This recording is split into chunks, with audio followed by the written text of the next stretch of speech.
the media text I chose to talk about today was The Hunger Games, specifically the first chapter of the very first book. This project will kind of go through the process of the reception analysis and my personal experience and how I interpret this media text. I've always found the novels and the movie adaptations to be very complex, and they've always been one of my favorite series, which is why I chose to analyze it today. So here I have the online version of the book. This is actually how I read the book for the second time. This novel is by Suzanne Collins, and this is the first book of a series of 5. She is a New York Times best-selling author, and she's also the producer of all the books in the series. So in the first chapter of this book, the two most important characters are Katniss and her sister Primrose. The first chapter is an introduction of the reaping and the idea of the Hunger Games, and it basically explains that one male and one female from each district will be sent to the Hunger Games. So it basically sums up what the Hunger Games is, and then the end of the first chapter ends with Prim's name being called in the reaping, basically saying that she will be sent to the Hunger Games, which leads to a very significant event of Katniss volunteering as tribute in place of her and going to the Hunger Games instead of her sister. So one semiotic shown in the first chapter would be the explanation of the districts. So each district specializes in a specific industry. For example, District 12, which is where Katniss and her sister are from, they specialize in mining coal.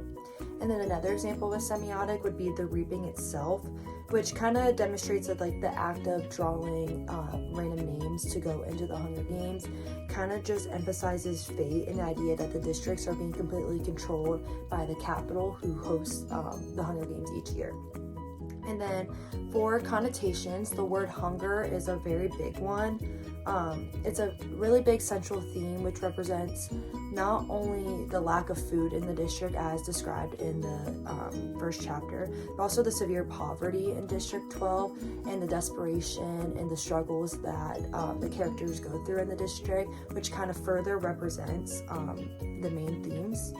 And then the denotations would be the characters' names. So Katniss is straightforwardly described as being a protector and a hunter, which we see throughout the series. And then her sister Prim, her name is known to mean innocence and purity, which is what made her such an easy target during the reaping. And all of these pieces kind of come together to convey the novel's themes of power, survival, and oppression between those in the district, specifically like Katniss and her family, and those in the capital, which are combined through the Hunger Games.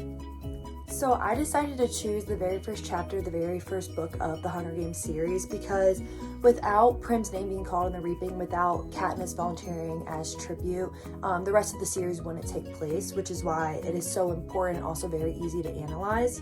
I think that the author's purpose was to engage the audience right away through the feelings of like sympathy and shock, which continues the audience to keep reading the book to find out what happens.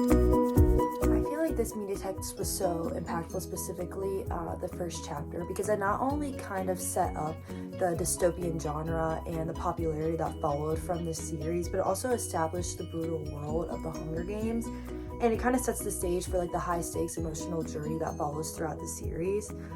Personally, I have 2 older protective sisters, so I think that this was so impactful for me because it kind of created an emotional connection to Katniss and her family that I could relate to, which lasted throughout the entirety of the series and made it more personal for me as well. In conclusion, I think that this media text that I just analyzed and media texts in general are very important to critically engage with, as they kind of help us recognize influences in society, question ideologies, and just overall just make us more thoughtful participants in society, which I think is incredibly important.